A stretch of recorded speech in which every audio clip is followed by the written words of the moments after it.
বাংলাদেশের ফুটবলে একটা নীরব বিপ্লব শুরু হয়েছে। সেটা যে শুধুমাত্র হামজা সমিত সোমদের জাতীয় দল কেন্দ্রিক ব্যাপারটা কিন্তু তা না। বয়স ভিত্তিক পর্যায়েও দুর্দান্ত কাজ শুরু হয়েছে, যেখান থেকে আপনি আশাবাদী হতে পারবেন, স্বপ্ন দেখতে পারবেন। কেন আশাবাদী হবেন বা কি কাজ চলছে সেটা নিয়ে বিস্তারিত বলার চেষ্টা করব, আশা করি শুনবেন। শুরুতে জাতীয় দল নিয়ে ছোট্ট করে একটু বলে নেই যে সাব চ্যাম্পিয়নশিপ আগামী নভেম্বরে 4 থেকে 17 নভেম্বর বাংলাদেশে হবে এবং এবারের সাব চ্যাম্পিয়নশিপটা অন্য যে কোনো সাফের চেয়ে যে অন্য রকম হবে বা বাংলাদেশের জন্য আলাদা রকম আনন্দের উপলক্ষ হতে পারে সেটা বলার অপেক্ষা রাখে না। কারণ এবার বাংলাদেশ যে দলটা রিপ্রেজেন্ট করবে সাফে, সেটাকে বর্তমান সময় কেন গত 25-30 বছরের মধ্যে অন্যতম সেরা দল খেলবে বলে আমার বিশ্বাস, আমি যেটা বিশ্বাস করি। কারণ যেখানে হামজা আছে, সমিত সোম আছে, জামাল ভুঁইয়া, মুরসালিন, রাকিব, আমাদের প্রত্যেকে লোকাল এবং যারা বংশোদ্ভূত প্লেয়ার আগে খেলেছেন, জায়ান আছে, তারা তো আছেনই। সঙ্গে যেটা যোগ হতে যাচ্ছে, যাকে এই সাফে পাওয়া যাবে এবং সাফের আগেই সম্ভবত সেপ্টেম্বরেই পাওয়া যাবে, তিনি হচ্ছেন ইংলিশ প্রিমিয়ার লিগে খেলতে যাবে করছে যিনি, ফুলহামের মূল দলের সাথে এরই মধ্যে অনুশীলনে শুরু করেছেন, তিনি হচ্ছেন ফারহান আলী ওয়াহিদ।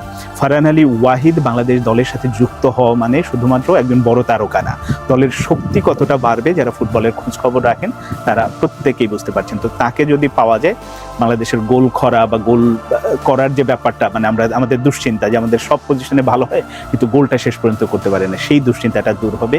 একই সঙ্গে ওই সেপ্টেম্বরের মধ্যেই বা নভেম্বরের আগে জায়ান হাকিমের সম্ভবত পাসপোর্টের কাজও হয়ে যাবে, তিনিও হয়তো যুক্ত হতে যাচ্ছেন এই নভেম্বরের সাফে। আরও একজন আছেন যাকে নিয়ে অনেক আগে থেকে কথা হচ্ছিল, কিন্তু পড়াশোনার চাপ অনেক কারণে তার পাসপোর্ট বা কাগজপত্রের জটিলতাটা আসলে শেষ হচ্ছিল না। তিনি হচ্ছেন ট্রেভর ইসলাম, নাম্বার 9 পজিশনে খেলেন। তো এইরকম তিনজন যখন যুক্ত হবেন তখন দলের শক্তি কতটা বাড়বে বা কেমন করতে পারে সেটা মোটামুটি আশা করাই যায়।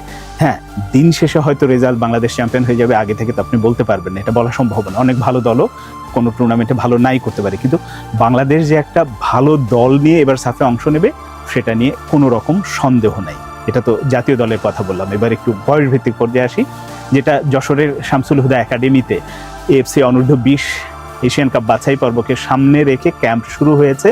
ব্রিটিশ কোচ আনা হয়েছে, লোকাল কোচরা আছেন এবং ওই ক্যাম্পে বংশোদ্ভূত 8 জন কি 9 জন প্লেয়ারকে আসলে ডাকা হয়েছে, তার মধ্যে 7 জন এরই মধ্যে যোগ দিয়েছেন। এর মধ্যে জিদান ইউসুফ, ঈশান মালিক বা অন্য যাদের ডাকা হয়েছে প্রত্যেকেই কিন্তু যোগ দিয়েছেন। সাথে এখন সর্বশেষ যিনি যোগ দেননি তিনি হচ্ছেন অ্যাডাম আব্বাস। অ্যাডাম আব্বাস কোন কোয়ালিটির প্লেয়ার এটা নিয়ে এর আগে কথা বলেছে এবং তিনি যখন দলের সাথে যুক্ত হবেন এই দলটা অন্যরকম একটা ব্যালেন্সড দল হয়ে যাবে।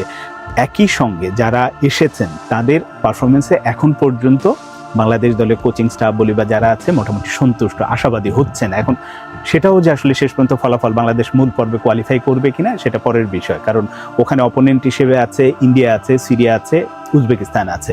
বাংলাদেশকে তাদের টোপকে হয়তো চ্যাম্পিয়ন হওয়াটা উজবেকিস্তানকে টোপকে খুবই মুশকিল, কিন্তু সেকেন্ড বেস্ট রানার্স আপ দল হিসেবে যে সম্ভাবনাটা আছে সেখানে হয়তো বাংলাদেশ যেতে পারে। এখন আমি এই যেতে পারে কি পারে না এই নিয়েই আসলে ওখানে সীমাবদ্ধ থাকতে চাই না।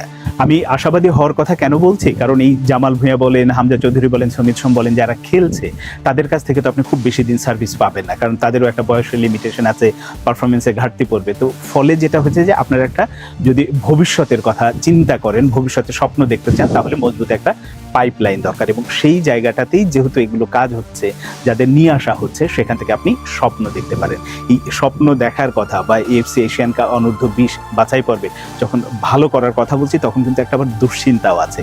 দুশ্চিন্তাটা কেমন, এই যে ক্যাম্পটা চলছে এই ক্যাম্পে 4 থেকে 5 জন কি প্লেয়ার যারা লোকাল প্লেয়ার, আপনি মুর্শেদের কথা বলতে পারেন, স্যামুয়েলের কথা বলতে পারেন, মিঠুর কথা বলতে পারেন।